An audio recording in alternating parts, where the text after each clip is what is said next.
Salve, salve, gente boa! Seja bem-vindo, muito bem-vindo ao canal. Nesse vídeo nós vamos pensar a respeito do seguinte: é possível falhar na promessa? Vem comigo até o final, não sai daí, vamos junto!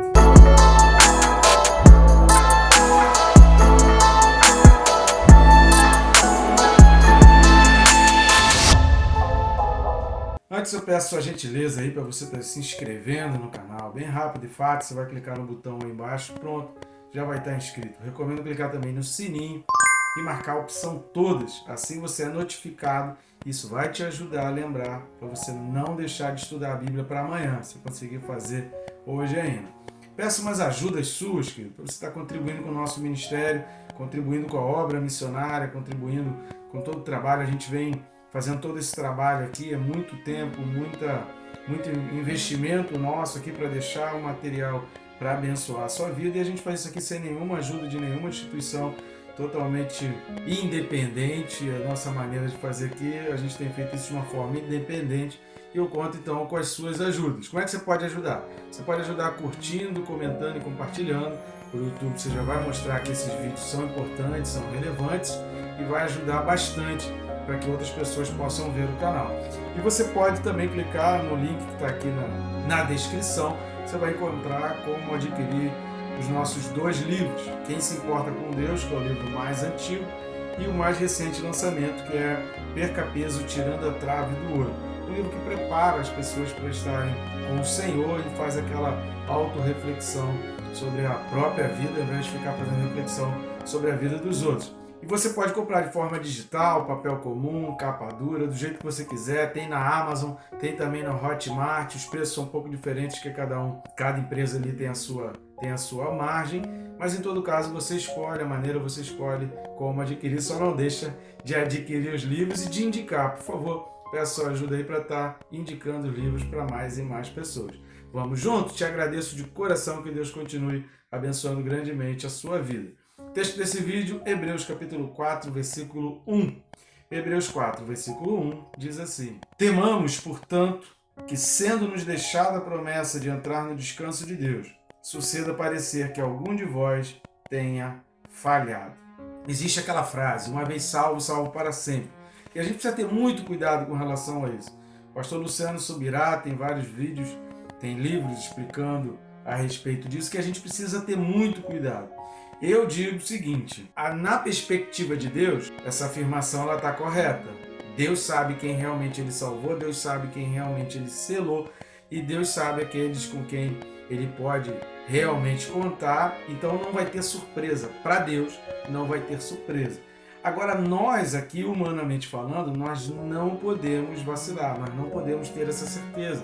A gente tem a certeza, o Espírito Santo testifica com o nosso espírito que somos filhos de Deus.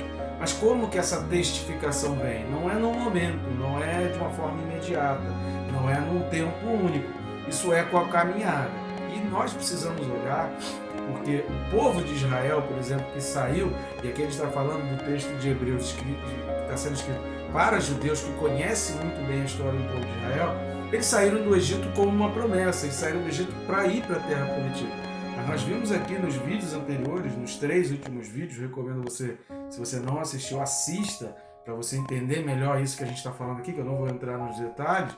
A gente viu que o povo recebeu a promessa, mas daqueles que saíram do Egito com mais de 20 anos, apenas Josué e Caleb entraram na Terra Prometida. Os outros não entraram na Terra Prometida. E a palavra de Deus diz, que é o tema do último vídeo, capítulo 3, versículo 19 aí de Hebreus, que o povo não entrou por causa da incredulidade. Ou seja, eles saíram, e quando Moisés dá a ordem para eles saírem do Egito, eles estavam cheios de fé, eles estavam cheios de vontade, eles estavam dispostos realmente a ir para a Terra Prometida. Porém, quando Moisés manda os 12 espias para espiar a terra, a palavra de 10 dos espias foi completamente negativa, ou seja, ao longo da caminhada, ao longo da nossa jornada, coisas podem acontecer, e principalmente a nossa perspectiva. É por isso que o autor dos Hebreus fala da gestão no coração. Assista os vídeos anteriores aí, ou então dá uma procurada aí pela palavra gestão, ou vai voltando assim, né?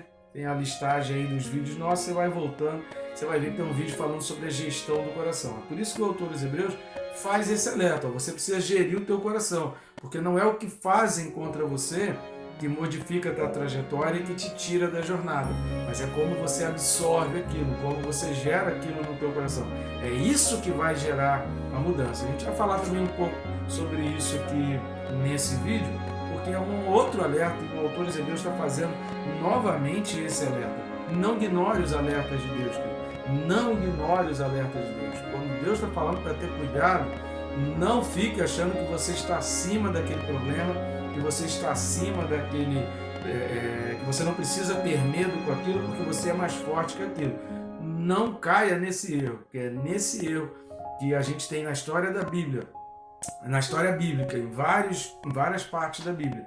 Pessoas que começaram muito bem e terminaram mal. São vários reis de Israel que foram assim. São o próprio povo que saiu da terra do Egito foi assim com, a gente vai ver na caminhada de Ló, com a esposa de Ló, a gente vai ver aqui nesse vídeo um pouco a respeito disso, e várias pessoas, Judas Iscariote, Sansão, né? Sansão ainda conseguiu completar a ordem de Deus por causa do objetivo de Deus com o povo. Mas a vida pessoal de Sansão, ela foi um fracasso. Aquele final da vida de Sansão simbolizou realmente um fracasso diante de tudo aquilo que ele poderia viver se ele tivesse sido fiel a Deus e cumprido aquilo que a gente falou nos 3 últimos vídeos aí, quando a gente menciona a respeito de Sansão. Então vamos lá para esse versículo primeiro. O portanto aí está entre vírgulas, logo depois do temamos. Então temamos a gente vai falar em segundo lugar. Primeiro a gente vai falar com esse portanto. Por quê? Porque esse portanto ele está nos fazendo lembrar de Hebreus 3:19. Só para reforçar aqui aquilo que a gente já falou em vídeos passados, essa divisão de capítulos e versículos da Bíblia só surgiu no século 13. Quem escreveu a Bíblia não escreveu em capítulos e versículos. Logo, esse texto ele é completo, ele é direto. Quando o autor está falando aqui desse portanto, ele está lembrando aquilo que ele falou anteriormente, imediatamente anterior, que é sobre a incredulidade, sobre o perigo da incredulidade.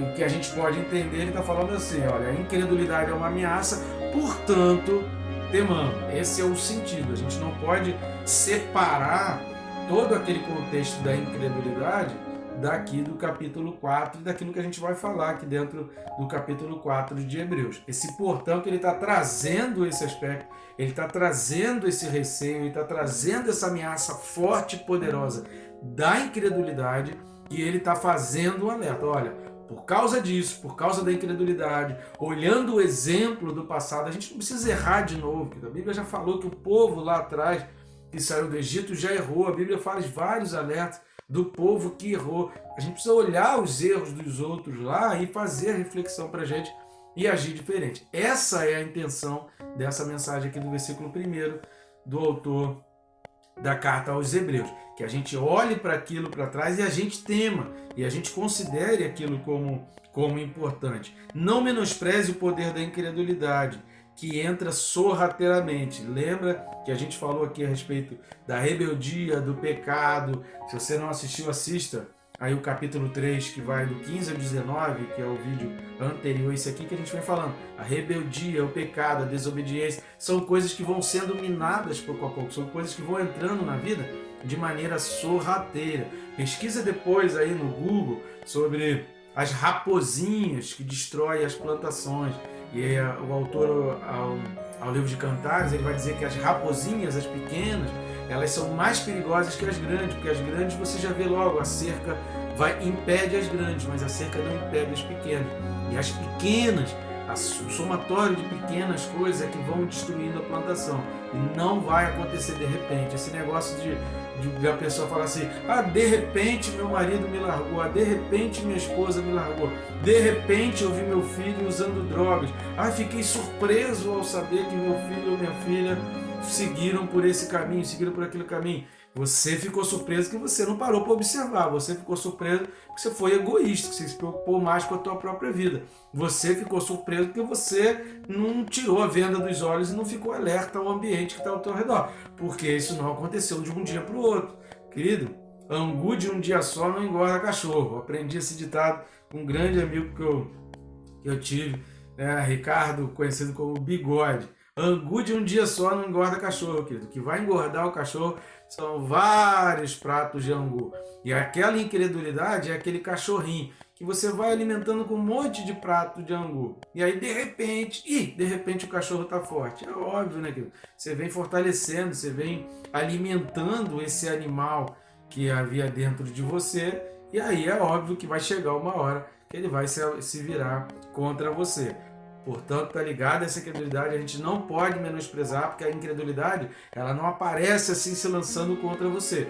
Ela vem de pouquinho em pouquinho até que você, quando você está diante de uma situação, você já não acredita mais em Deus, você já não crê mais no poder de Deus, você não crê mais no milagre de Deus, você não tem mais esperança de que Deus vai mudar a situação, você começa a ficar desesperançoso na vida e vou parar a igreja, vou largar a igreja e vou parar de ler a Bíblia, vou parar de orar. Por quê? Porque a incredulidade ela não está mais batendo a porta, ela já entrou. E aí isso é só reflexo, são só sinais de que a incredulidade já dominou a casa. Agora sim a gente entra então no segundo ponto, que é o temamos. A incredulidade do nosso coração, querido, ela é mais poderosa e mais difícil de vencer do que a força que vem de fora. Essa expressão temamos é falar assim, deixe-nos encher com o temor. Na realidade, a ordem que na carta aos Hebreus, o sentido da palavra no original, né, aqui está falando temamos, já é uma ordem. Mas às vezes a gente, na língua portuguesa, não tem essa ideia de que isso é imperativo. Deixe-se encher pelo temor. Por quê? Você precisa permitir que isso enche o teu coração. Você tem uma escolha. Ou você abre a porta para o temor do Senhor, que é o princípio da sabedoria, que vai ser o princípio para você entender o Senhor, procurar a palavra e querer saber mais do Senhor. Ou você abre para o temor, ou você vai abrir para a incredulidade. É como se fosse a mesma porta. Já viu? Aquelas varandas, né? Que ou você fecha de um lado ou você fecha do outro. Então, quando você fecha de um lado, você abre do outro. Fechou a porta para a incredulidade, você está abrindo porta para o temor do Senhor. Beleza, show de bola. Fechou a porta para o temor do Senhor, a incredulidade vai entrar porque você abriu a porta para a incredulidade. E aí, negativo. E aí a gente não pode permitir. Vamos dar uma lida aí, porque o autor vai falar sobre isso na carta aos Hebreus, um pouco mais para frente. Vamos ler aí Hebreus 11, versículo 27. Hebreus 11, 27. Pela fé, ele abandonou o Egito, não ficando amedrontado com a cólera do rei. Antes, permaneceu firme, como quem vê aquele que é invisível. O autor dos Hebreus está falando aqui de Moisés, né, obviamente, e ele está trazendo aqui dois aspectos que a gente precisa entender aqui.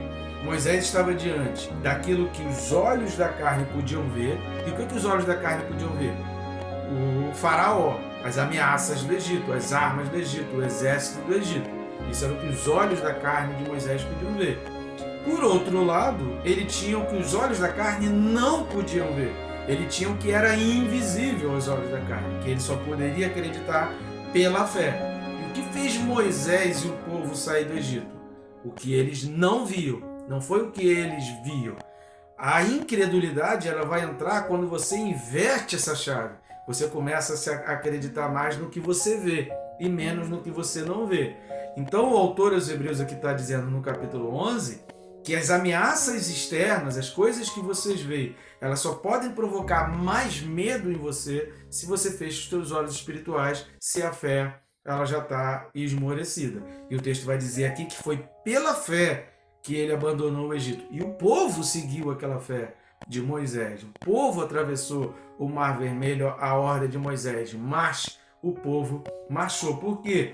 Diante dele estava um mar. Atrás dele tinha um exército de Faraó. E em que eles se abraçaram? Na promessa de Deus, na certeza. Deus vai me livrar e eu vou nessa ordem. Foi preciso fé. A fé é quando você acredita naquilo que os teus olhos não podem ver, naquilo que a tua conta bancária não pode dizer, naquilo que, sabe, os papéis estão na tua mão, te mostram, os aplicativos te mostram, os teus olhos contemplam. Isso não é fé, você não precisa de fé para ver o que os teus olhos veem, você precisa de fé para ver o invisível. Logo, a incredulidade, ela vai bater quando você você tem os dois pesos na balança. Crer no visível precisa diminuir e crer no invisível precisa aumentar.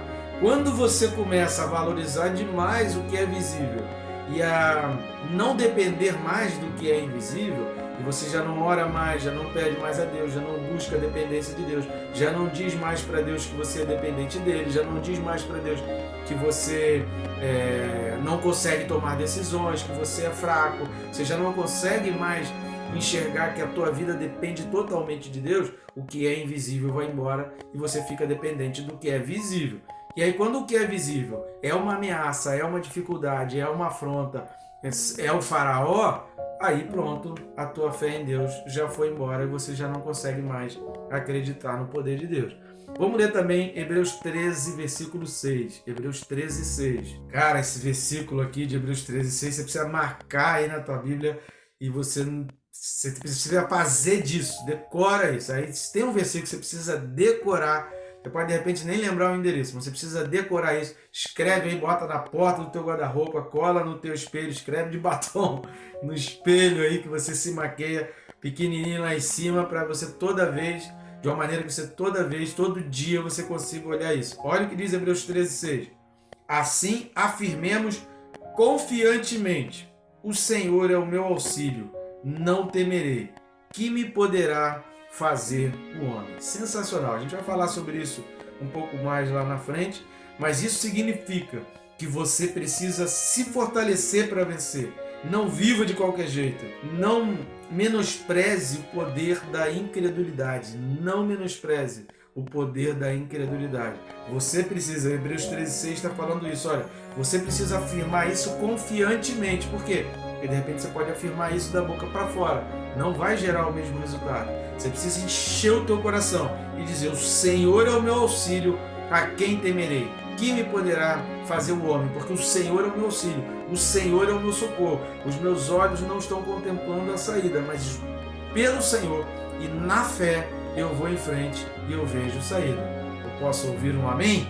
Terceira coisa que a gente vai ver, voltando lá para Hebreus 4:1, é o final desse versículo, porque ele vai falar: temamos, portanto, por causa da incredulidade que é uma ameaça, sendo-nos deixada a promessa de entrar no descanso de Deus, lembrando que descanso aqui está falando para Nova Canaã, para a terra prometida, para entrar no céu, para a glória, para a segunda volta de Jesus, ou para o dia que a gente morrer, para onde você vai depois da morte. Tem gente falando demais aí que a volta de Jesus está demorada, mas não está preocupado de que hoje para amanhã ele pode simplesmente não acordar. E com quem ele vai se encontrar? Para onde ele vai? No descanso de Deus. Suceda parecer que algum de vós tenha falhado. Falhado onde? Falhado na promessa. O alerta aqui: sendo-nos deixada a promessa. Queridos, o povo lá de Israel que saiu do Egito, eles saíram seguros numa promessa. Eles confiaram na palavra de Moisés, eles viram os sinais, foram 10 sinais maravilhosos ali das pragas do Egito, os seus primogênitos foram guardados.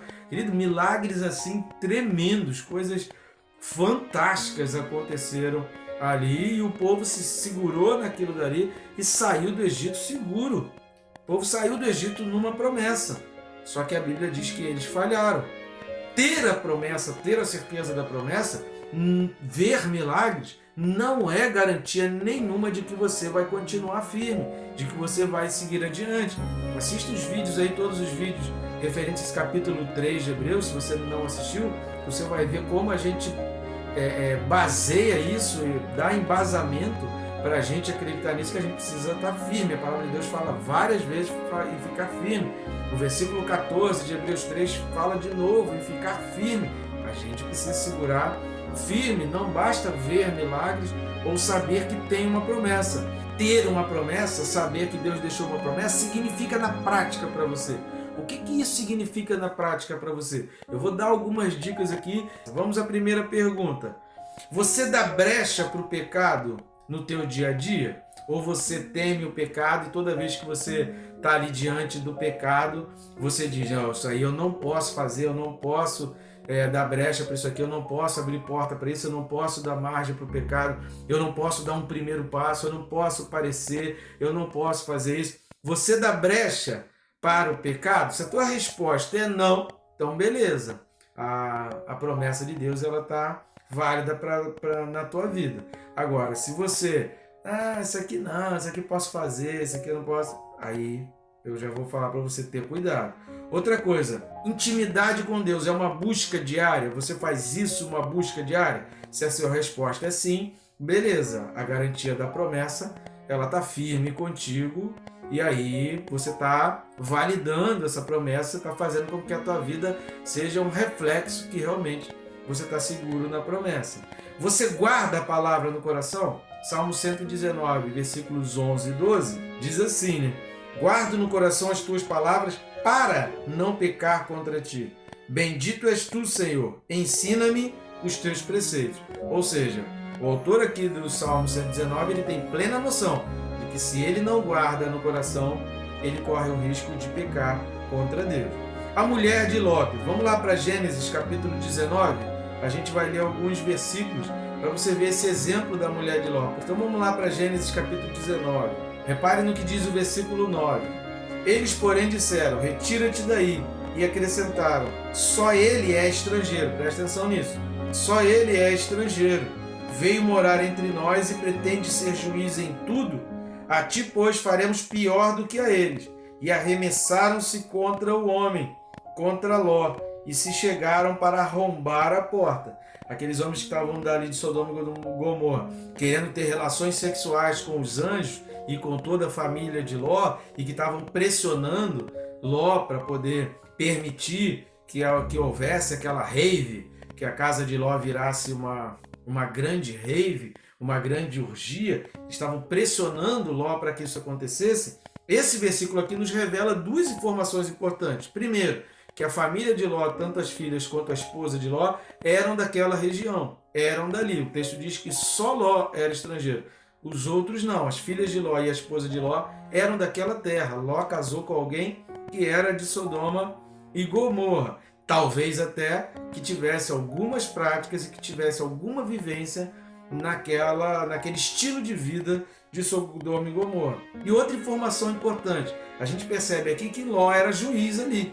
Porque vai dizer, pretende ser juiz em tudo, ou seja, até nisso também, Ló tinha um alto cargo, Ló era alguém de importância, Ló era juiz ali naquela terra, e Ló trabalhava ali como juiz. Essa era a função de Ló naquela terra. E aquele povo, conhecendo Ló, sabendo de que Ló era um juiz, era alguém importante, vai fazer toda aquela pressão. Repararam nisso? A esposa, então, memoriza isso. A esposa de Ló era casada com alguém importante, com alguém de posses, era casada com alguém que tinha riquezas, e a esposa de Ló era nascida naquela terra. O que vai te afastar de Deus, queridos? Você acha que as riquezas, que tendo condições melhores de vida financeiramente, isso vai te aproximar de Deus? Cuidado, porque isso pode não ser garantia nenhuma de que você vai estar firme com Deus. Versículo 15, obviamente de Gênesis 19, versículo 15. Ao amanhecer, apertaram os anjos com Ló, dizendo, levanta-te, toma tua mulher e tuas duas filhas, que aqui se encontram, para que não pereças no castigo da cidade. Como, porém, se demorasse, pegaram os homens pela mão, a ele, a sua mulher e as duas filhas, sendo-lhe o Senhor misericordioso, e o tiraram, e o puseram fora da cidade. Repare que Deus aqui, ele foi até violento, pegou, Ló estava demorando, provavelmente a esposa de Ló estava ali, querendo arrumar a mala, querendo fazer um monte de coisa, ele está no incêndio, está pegando fogo, pega o que você consegue pegar na mão de rápido, deixa o restante ali para trás, porque senão você vai perder a tua vida. E aí Ló estava demorando muito, Deus com misericórdia, a palavra é bem clara aí, que com misericórdia Deus vai lá e tira Ló. Ele fica atento às forças da misericórdia. Repare que quem saiu dali foi Ló sozinho? Não, a esposa de Ló e as filhas dele foram arrancadas pelo Senhor. Foram arrancadas pelo Senhor dali. O versículo 17 ele vai dar uma ordem bem expressa. Deus falou assim, não olhes para trás, vocês vão sair e não vão olhar para trás. Mas veja o que aconteceu aí no versículo 26. Diz o texto que a mulher de Ló olhou para trás e converteu-se numa estátua de sal. Deus deu uma ordem. Deus foi com força, foi misericordioso para tirar a pessoa dali. Então cuidado, querido, com as lembranças do pecado. Cuidado com esse negócio de querer ficar brincando com as coisas que você deixou para trás, como a velha criatura. Cuidado com esse negócio de achar que a velha criatura... Tem uma frase que é atribuída a Lutero, eu não tenho certeza absoluta se é dele, mas que é atribuída a Lutero, dizendo assim, Eu achei que eu tinha matado o velho homem nas águas do batismo, mas o infeliz sabia nadar. A gente precisa ter esse alerta. Se a gente não tem essa consciência de que todo dia nós precisamos vencer o velho homem, vencer a nova criatura, porque senão ela se levanta de novo e a gente acaba ressuscitando o velho homem e fazendo morrer o novo. Esse não pode ser o lema da nossa vida. Tem que ser exatamente o inverso. A gente precisa fazer nascer o novo e morrer o velho. Quando isso, querido? Só no dia do batismo? Só quando vai à igreja? Só no dia de ceia? Não, é todo dia. Todo dia você precisa acordar fazendo isso. Para terminar, sei que esse vídeo já está um pouco longo, mas é fundamental para entendermos isso. Vamos terminar com Lucas 17, do 31 ao 33. Naquele dia, quem estiver no eirado e tiver os seus bens em casa, não desça para tirá-los. E de igual modo, quem estiver no campo, não volte para trás. Lembrai-vos da mulher de Ló. Quem quiser preservar a sua vida, perdê-la-á. E quem a perder de fato, repare nessa expressão de Jesus, marca isso aí. Se você tem uma Bíblia de papel, você marca isso. Se você não tem uma Bíblia de papel, é no celular, né, grifa, bota aí uma cor e bota um nome aí para cor. Não sei o que você vai fazer. Marca, Jesus está falando. E quem perder de fato. Querido, não é perder da boca para fora. Por que eu comecei falando essa questão, uma vez salvo, salvo para sempre? Porque às vezes a gente quer se segurar porque a pessoa levantou a mão, ou porque a pessoa aceitou Jesus. Mas será que ela aceitou de fato? Será que ela está disposta a perder a sua vida de fato? Porque às vezes a pessoa aceita, levanta a mão, aceita Jesus ali na igreja, mas ela não está disposta a perder a sua vida. Ah não, eu vou ter que parar com isso. Ah não, eu vou ter que largar aquilo. Ah não. E aí começam os anões, são vários anões, larga os anões, querido, e vai para Jesus, larga os anões e segue a tua caminhada, tem que ser de fato, e Deus vai testar, você pode ter certeza que Deus vai colocar situações na tua vida para você mostrar se isso é de fato. Óbvio que a gente não pode dizer uma vez salvo, salvo para sempre, baseado na palavra da pessoa, baseado no que aquela pessoa levantou a mão e aceitou Jesus. Eu não tenho como afirmar se você é salvo. Você vai pedir a Deus essa sustentação e você vai segurar isso até o fim. Você vai permanecer nisso até o fim. Aquele que perseverar até o fim será salvo. Tá bom, gente boa? Que Deus te abençoe, rica e abundantemente.